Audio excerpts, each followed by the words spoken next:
හරි මේකත් මේ සමතුලිතතාවයට අදාළ ගාන සමතුලිතතාවයට අදාළ ගානක් තියෙන්නේ මේක අපිට බලසටහනක් දීලා නැහැ. බලසටහනක් දීලා නැත්තම් ආට සිද්ධ වෙන බලසටහනක් ඇඳ ගන්න කියන කතාව තේරුම් අරගෙන මොකද කියන්නේ කිලෝග්‍රෑම් 20ක් වන ඒකාකාර ඉනිමගක දිග මිට 4ක් වේ මේ සිරස් සුමට බිත්තියකට හේතු කර ඇත්තේ තිරසට අංශක 60ක් ආනතන පරිදිය.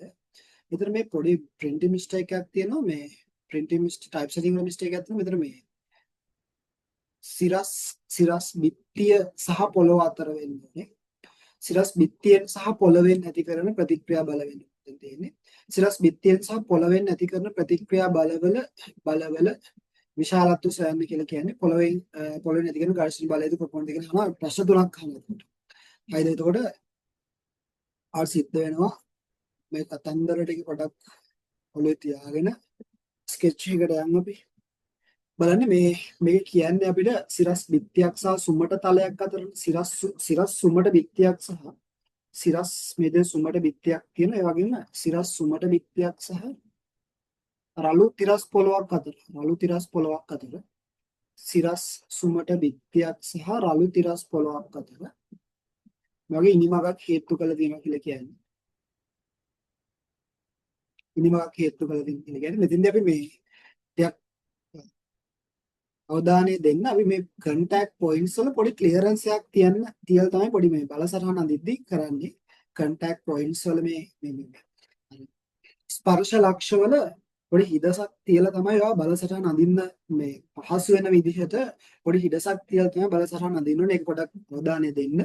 හරිද? අනිවාර්යෙන්ම අර පොඩි clearance එකක් තියන්න මතක තියාගන්න මේ contact points වල. හරිද?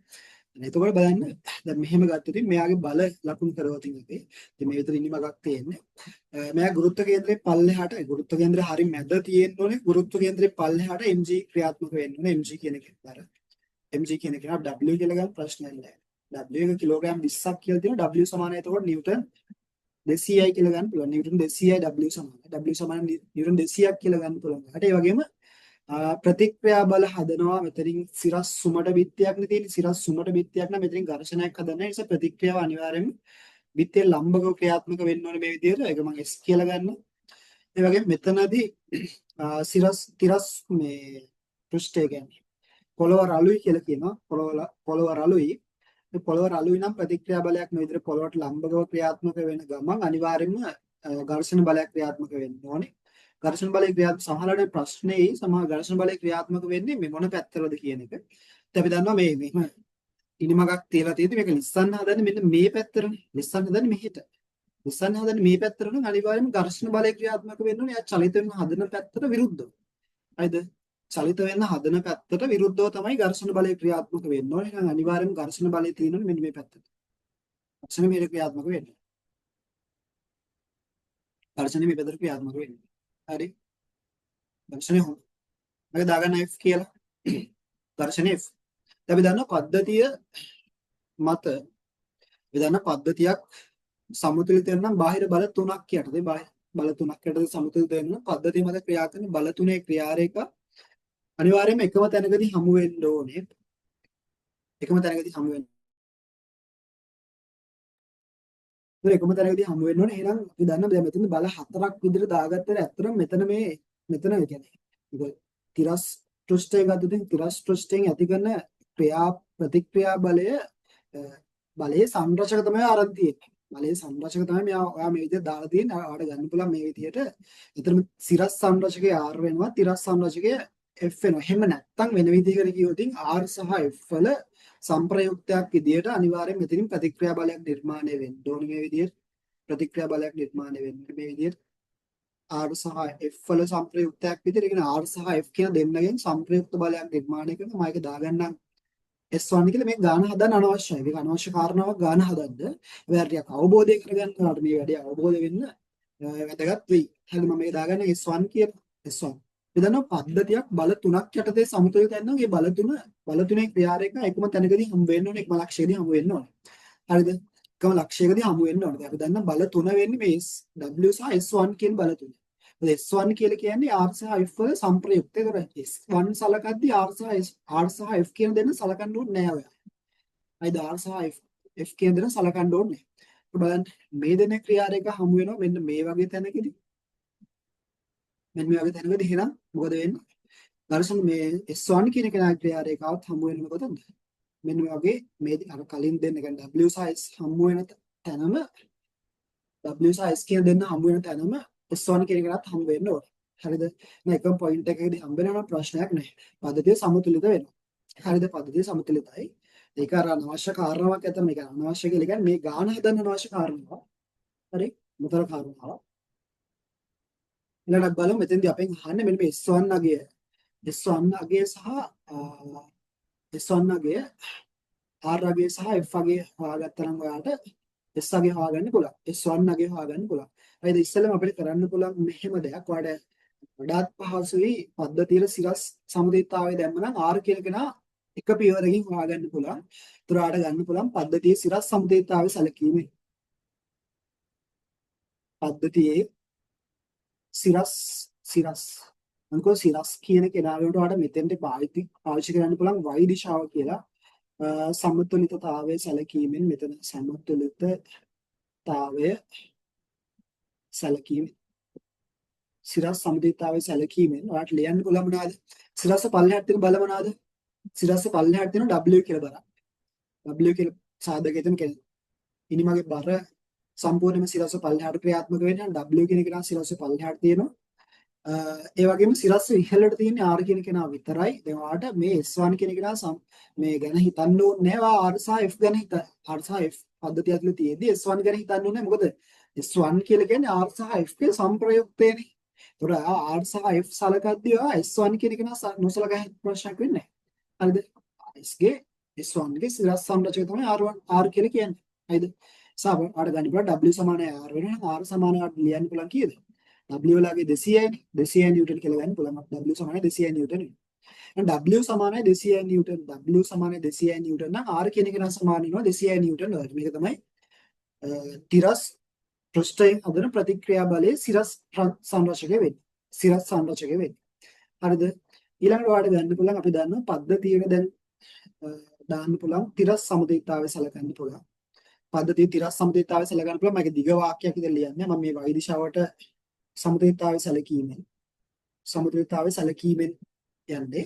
එතන මොකද වෙන්නේ? සමතුලිතතාවය සැලකුවොතින් ඔයාලා ලියන්න පුළුවන් තිරස් දිශාවට තියෙන බල තියෙන මොනවාද? මෙතනින් S කියලා බලයක් ක්‍රියාත්මක වෙනවා. මෙතන F කියලා බලයක් ක්‍රියාත්මක වෙනවා. ඔය දෙන්න විතරයි තියෙන්නේ. ඒ නිසා මොකද වෙන්නේ? ඒ නිසා ඔයාලා ලියන්න පුළුවන් S කියන කෙනා සමානයි F කියන කෙනාට S කියන බලය F කියන බලයට සමාන වෙන්න ඕනේ. ඒ කියන්නේ තිරස් බිත්තියෙන් හදන ප්‍රතික්‍රියා බලය රළු පොළොවෙන් හදන ඝර්ෂණ බලයට සමාන වෙන්න ඕනේ. හරිද? මේක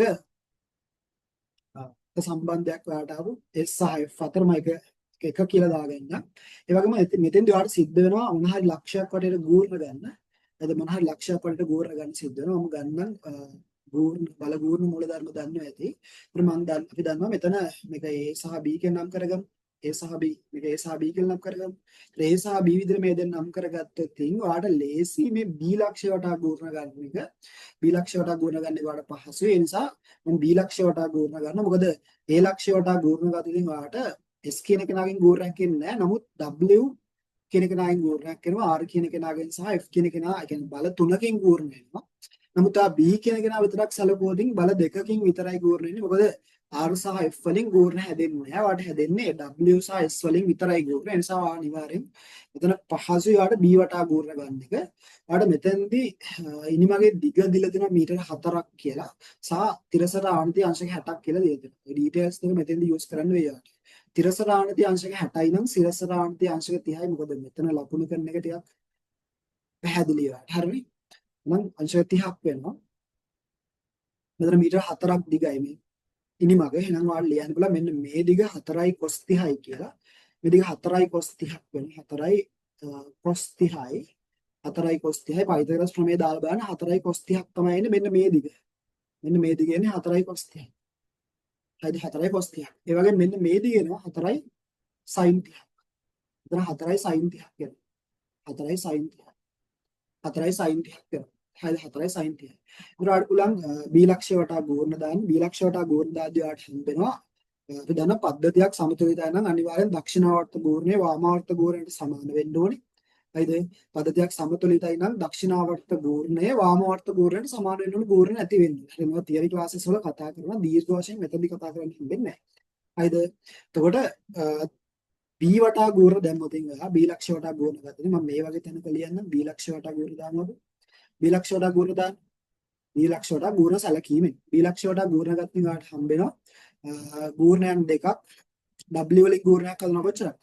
W වලින් හදන වාමාවර්ත ගෝණයක් ඒ නිසා ඒක ලියන්න පුළුවන් W වතාවක් දැන් මෙතන ඉඳලා මෙතෙන්ටම තියෙන දුර 4යි sin 30යි නමුත් ඒකෙන් භාගයක් වගේ තමයි ඒක භාගයක් වගේ නෙමෙයි භාගය යන්නේ W ගේ ක්‍රියාරේඛාවට තියෙන දුර අපි දන්නා ගෝණය කියලා කියන්නේ බලය වතාවක් බලයේ ක්‍රියාරේඛාවට තියෙන දුරනේ එහෙනම් 4යි sin 30 බෙදීම 4යි sin 30 බෙදීම 2යි කියලා ගන්න පුළුවන් ඒක එච්චර දිගට ලියන්න ඕනේ නෑ මේක මනෝමයෙන් සුළු කරන්න පුළුවන් මෙතන උත්තරේ 1යි එන්නේ හරිද මෙතන මීටර 1යි එන්නේ ඒක මනෝමයෙන් සුළු කරන්න පුළුවන් අය මනෝමයෙන් සුළු කරලා ගන්න ප්‍රශ්නයක් නෑ වෙනත් කෙනෙක් ඉන්නවා නම් මේක පැහැදිලිව තේරෙන්නේ නැති අර ස්ටෙප් එකයි ස්ටෙප් එකකින් ගන්න බැරි අය ඉන්නවා ඒගොල්ලොන්ට තේරෙන්න තමයි මේ අර ස්ටෙප් වයිස් මේක කරගෙන යන්නේ හරිද ඊපස්සේ මෙතන 4යි sin 30ක් යනවා 4යි sin 30 බෙදීම 2 යන්නේ මෙතන 4යි sin 30 බෙදීම 2 ඒ වගේම ඒක වාමවර්ත ගුණය දක්ෂිණාවර්ත ගුණයක් හදනවා S වලින්. එහෙනම් S කියන කෙනාගෙන් ගුණය හදනවා S වතාවක්. වාමවර්තනේ දක්ෂිණාවර්ත ගුණයක්. sorry S වලින් හදන දක්ෂිණාවර්ත ගුණයක් W වලින් හදන්නේ වාමවර්ත ගුණයක්. එහෙනම් S වලින් හදන ගුණය ලියන්න පුළුවන්. S වතාවක් S ගේ ක්‍රියාරේඛාව තියෙන ලම්බ දුර. ඒ කියන්නේ B ලක්ෂයේ ඉඳලා ක්‍රියාරේඛාව තියෙන ලම්බ දුර කියන්නේ මෙතෙන්ට තියෙන දුර ඒක 4යි cos 30යි කියලා ගන්න පුළුවන්. 4යි cos 30යි. 4යි cos 30යි. හරිද 4යි cos 30යි. මේක සුළු කරලා ගන්න පුළුවන් S කියන කෙනා හොයන්න කොහොමද W කියලා කියන්නේ 200යි මෙතන මීටර 1යි එන්නේ බලන්න මීටර 1ක් එන්නේ මෙතනින් හරිද මොකද 4යි sin 30 කියලා කියන්නේ භාගයයි කියන්නේ sin 30 භාගයයි ඒක 4 කියන කෙනා භාගයෙන් ගුණ කරලා තින් දෙකක් හැදෙනවා දෙක බෙදීම දෙක මීටර 1ක් වෙන්නේ S වතාවක් 4යි cos 30 cos 30 කියලා කියන්නේ මුල තුන බෙදීම 2යි මුල තුන බෙදීම 2යි මෙතන දෙකට මෙතන 4න් 2ක් අයින් වෙලා යනවා. ඒතකොට මෙතන 100ක් වෙනවා. එහෙනම් 100 බෙදීම මූල 3 සමානයි s කියලා ගන්න පුළුවන්. s කියන කෙනා සමානයි 100 බෙදීම මූල 3යි. 100 බෙදීම මූල 3යි නිව්ටන් මේක තවදුරටත් සුළු කරන්න පුළුවන්. ওই මට්ටමින් තිබ්බත් ඇති ප්‍රශ්නයක් නැහැ. 100 බෙදීම මූල 3 එහෙම නැත්නම් උඩ යට දෙන්නම 3ෙන් ගුණ කරලා දාලා වැඩේ කරන්නත් පුළුවන්. අයි ප්‍රශ්නයක් නැහැ. එහෙම නැතුව තිබෙන ප්‍රශ්නයක් නැහැ. මූල 3ෙන් ගුණ කරන්න පුළුවන් උඩ යට දෙන්න මේතර 3 හැදුණා කියලා කැපෙන්නේ නැහැ. මේක මේ විදිහට දැන් ප්‍රශ්නයක් නැහැ. දැන් 100 බෙදීම 100 බෙදීම මූල 3 මේක ඉලක්කමක් විදිහට ගන්න ඕන නම් මේක ලඝු පොත භාවිතා කරලා සුළු කරලා ගන්න. හරිද? ඒක තමයි S කියනගේ නේද? S කියනගේ අපි දන්නා මේ අවස්ථාවේදී S කියනගේ සමානව කාටද? S කියනගේ සමානයි S කියනගේ සමානයි F වලට එහෙනම් ඔයාලා ලියන්න පුළුවන්. මෙතන ඝර්ෂණ බලය කියන එක නා හොයන්න පුළුවන්. S වල ළඟට සමානයි අඝර්ෂණ බලයත් 100 බෙදීම මූල 3ක අගයක් වෙනවා. 100 බෙදීම මූල 3යි නිව්ටන්. ඝර්ෂණ බලය. හරිද? ඒ වගේම අහන්න දෙන්න මෙන්න මෙතනින් හදන ප්‍රතික්‍රියා බලයනේ. මේ පෘෂ්ඨයෙන් අපි දන්නා සිරස් බිත්තියෙන් හදන ප්‍රතික්‍රියා බල නම් ඔයාලට බලය නම් කෙලින්ම ගන්න පුළුවන්. සිරස් බිත්තියෙන් හදන ප්‍රතික්‍රියා බලය කෙලින්ම ගන්න පුළුවන්. ආඩ S කියලා ප්‍රශ්නයක් නැහැ. ඒක S අගයක් වෙනවා. S අගය වෙනවා. නමුත් අපි දන්නවා මෙන්න මෙතනදී කියන්නේ තිරස් රළු පෘෂ්ඨයමයින් හදන ප්‍රතික්‍රියා බලය ගන්න වෙන්නේ ප්‍රතික්‍රියා බලය ගන්න. මේ කියන්නේ මෙන්න මේ දෙන්නගේ සම්ප්‍රයුක්තය විදියට R සහ F කියන දෙන්නගේ සම්ප්‍රයුක්තය විදියට අපි දන්නවා R කියන කෙනා ඉන්නේ කොහොමද දැන් මෙතන R කියන එක නයිනේ සිරස්ව ඉහළට ඒකේ අගය හොයාගෙන තියෙනවා නිව්ටන් 200යි කියලා. නිව්ටන් 200යි කියලා. ඒ වගේම ප්‍රතික්‍රියා වල වෙතන ඝර්ෂණ බලය නිර්මාණය කවුද? ඝර්ෂණ බලය නිර්මාණය මම මේ B ලක්ෂය තමයි සලකන්නේ. B ලක්ෂය. ප්‍රතික්‍රියා බලය හදන ඝර්ෂණ බලය නිර්මාණය ඝර්ෂණ බලය. සරලව කියුවොත් ඝර්ෂණ බලය නිර්මාණය වෙනවා 100 බෙදීම් මූල 3ක් විදියට මෙතන. 100 බෙදීම් මූල 3ක් විදියට නිර්මාණය වෙනවා. මෙන්න මේ දෙන්නගේ සම්ප්‍රයුක්තය තමයි මොකක් වෙන්නේද? මෙදෙනක සම්ප්‍රයුක්තය තමයි ඔය S1 කියලා ගන්න තියෙන්නේ. S1 කියලා ගන්න තියෙන්නේ. පැහැදිලි ඇති. ඒතකොට S1 කියන එක නා ගන්න පුළුවන් කාට S1 සමානයි දන්නවා මේ ලම්බක බල දෙකක සම්ප්‍රයුක්තය ගන්න පුළුවන්. ඒ දෙන්නගේ වර්ගය අරගෙන වර්ගයේ වර්ගමූලය දාන්න තියෙන්නේ.